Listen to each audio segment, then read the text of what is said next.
Yo, look at that sky. Ah.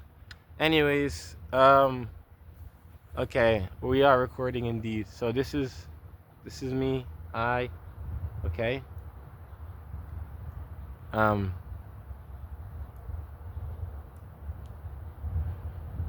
Alrighty. Okay. I hope this is enough. Up, close up, back away, up, side, side. Okay. Anyways,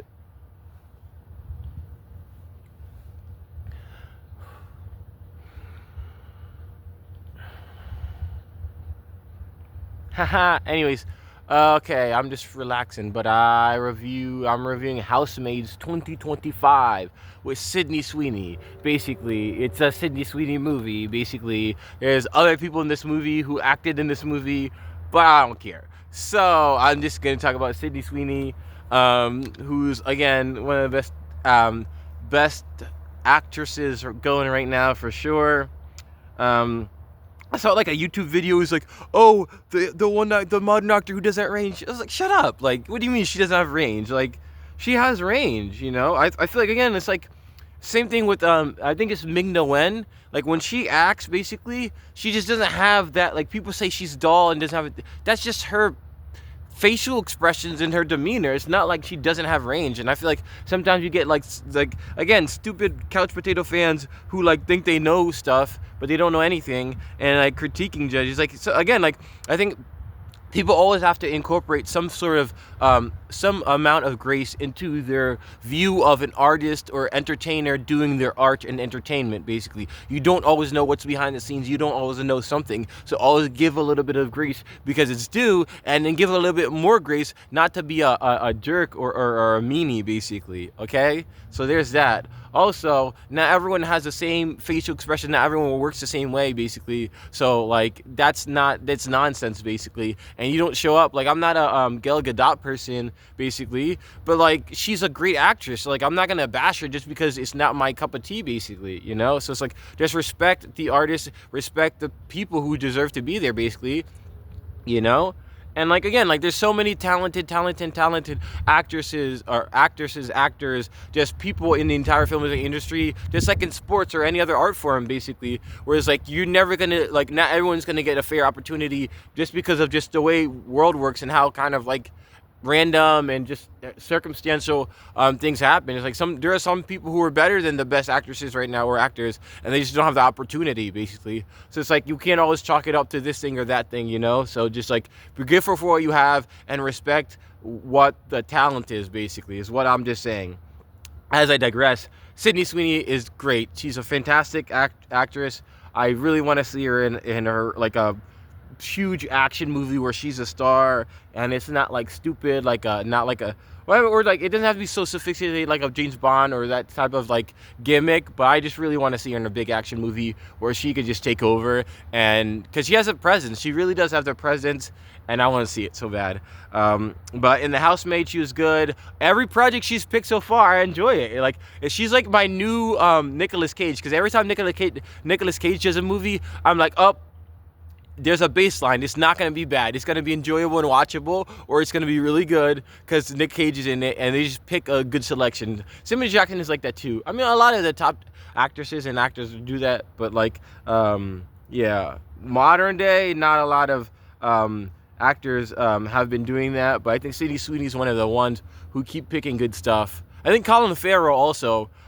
He's a bit older generation, but he always picks really good stuff that he's in. So it's like, even if they're in it, there's like, it's not going to be a bad movie. You're going to be in good for a good time. Okay, the screenplay for The Housemaids was based off of a book by Frida McFadden. Frida McFadden is the original novel, because people are always talking about the books, but the screenplay was written by Rebecca Sonnenschein. Who adapted it, and then it was directed by Paul Feig. Basically, I don't care about the director. The other actors in there were like cool. The one guy with the deep voice, basically, who was one of the main characters in it, cool. The other actress who was not Sydney Sweeney, cool, right? But this is a Sydney Sweeney show. It's a Sydney Sweeney movie. It's like when they had all the like the back in the day movies where it was like the main actor on the card on the posters. Basically, it was um, like your Charles Bronson. It's a Charles Bronson movie. Like, I mean, we've had it now, but just like going back in the day, it's like um, Humphrey Beauregard, Ingrid Bergman. Like, it's their movie, right? You show up for them. It's their show. It's all about them. And this is a Sydney Sweeney movie. There's voiceover, which made the whole movie easy. This movie is basically just Riverdale, a movie, basically. And it is so good. Again, you can have a gimmick, but it has to be consistent. Consistent. And this movie is consistent with the gimmick it has. It is enjoyable the whole way through. I wanted a little bit of dash of, I want a little bit more, something more interesting or something more different. I feel like just throughout the third act, I wish it was a little bit more interesting. But like generally overall, this movie was so fun. I really liked it. It was simple. It wasn't complex. It was enjoyable, and I just felt like it really felt like like a 1940s or a 1950s like Sherlock Holmes movie or something like that with a simple plot. What are you doing? So the lady who's trying to run me over again in the grass did it like again for like the third time basically. So but anyways,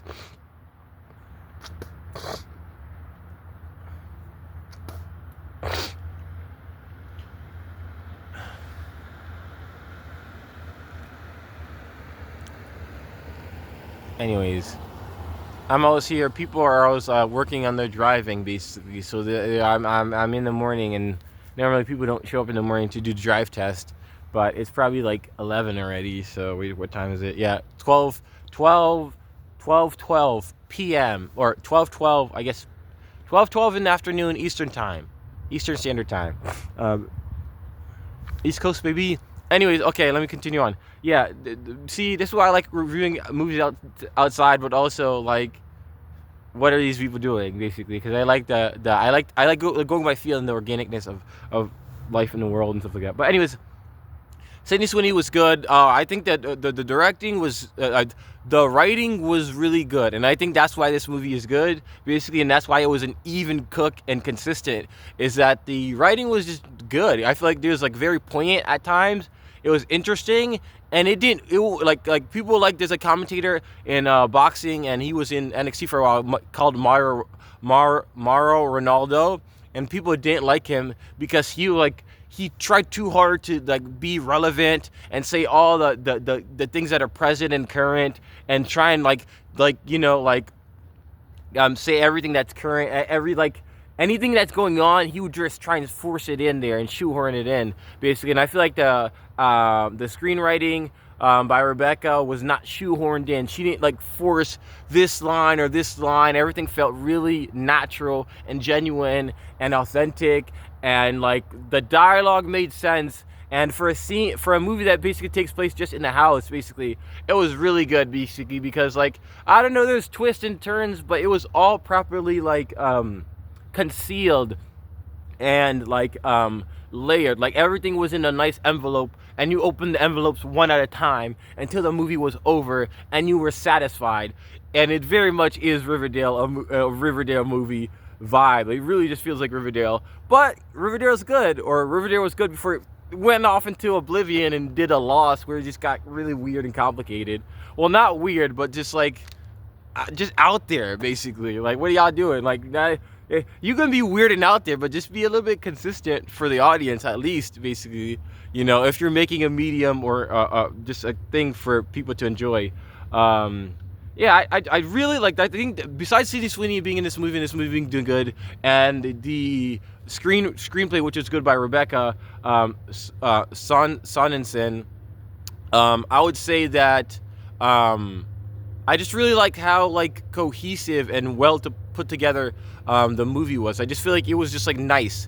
It didn't feel too long. It didn't feel too short. It was pleasantly timed, basically, which is good, really good. I can't say that for all other movies, and I feel like some of like it was like not Bridesmaid movie, but like Bri Hard movie I just watched, it was not pleasantly timed. I feel like the timing and the not necessarily the pacing, but just the time of the movie was like just kind of funky. It just didn't feel like it felt like the movie could have been like organized better. And I feel like this movie's organized very pleasantly, and the time is good, and everything follows along, and it just doesn't feel like a long movie. It feels like very short. It feels enjoyable. Like they know how to keep your attention, and for us, it needs to work the crowd. Like it knows how to be like, all right, this is what you want to see. This is what you want to hear. That you like, it does. This is a movie that doesn't overstay its welcome and goes from beginning to end, from bell to bell, as long as it's supposed to. And it's enjoyable and pleasant, and I like the story. I think the characters were interesting, and Sydney Sweeney with the voiceover did the job. Basically, it was interesting. Like I just feel like it was interesting. It was fun, and I feel like this is a movie like it's like one of those bargain DVD movies. You end up like watching multiple times basically, because it's just like it's not that it's like specifically like a guilty pleasure movie basically, but it's just like a comfort movie. This is like just like Stephanie Meyer's The Host is a comfort movie for some people. This movie is a comfort movie, and that's the sell. And it's a really good comfort movie, and one of the best comfort movies I've seen in the last 3 or 2 years, basically. So definitely go check out Housemaids. Anyways, Sydney Sweeney showed up for work, baby. Yeah, but I don't know. I enjoyed it. I liked it. Again, I like the gimmicksy. It's like guy, deep voice, wife, basically, like all this, like all the treachery and just the mischievous deception in this movie is very tantalizing and enjoyable. And again, like they know how to like.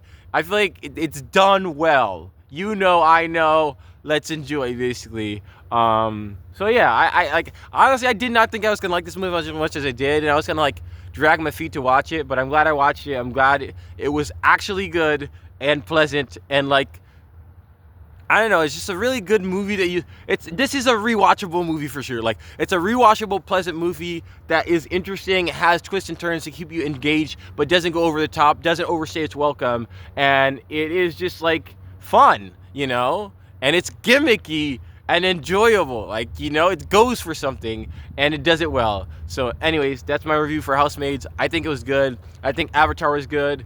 Would I recommend Avatar or Housemaids? Avatar, Fire and Ash, or Housemaids? Honestly, okay, this is a hot take. I would recommend watching Housemaids first because it's more interesting. Like it's pleasantly timed and a good movie, basically, that's rewatchable. Versus Avatar, Fire and Ash is big, complex, and 3 hours in like 12 minutes, 15 minutes. So I'm like, you should watch Avatar, obviously, but like take your time on Avatar, basically, because it's gonna be in theaters for a while. But Housemaids, I feel like it's more just like girls' night out or guys' night out, or just like a movie to watch where you're gonna be like, all right, this was fun, let's go, let's watch it a few times, and then that's it. It's just, I don't know how to say it. It's a rewatchable and more fun movie than Avatar, which is like a lot of investment to be there and watch it, basically. But they're both amazing. They're both really good. They're both fun. Yeah, I don't know. I really like Housemaids though. It's surprising how much I liked it. But yeah. And Avatar: Fire and Ash was also good too. But yeah. Anyways, I feel like Avatar: Fire and Ash is more like James Cameron being great and showing up for work, and I feel like Housemaids is just more of an enjoyable movie all around.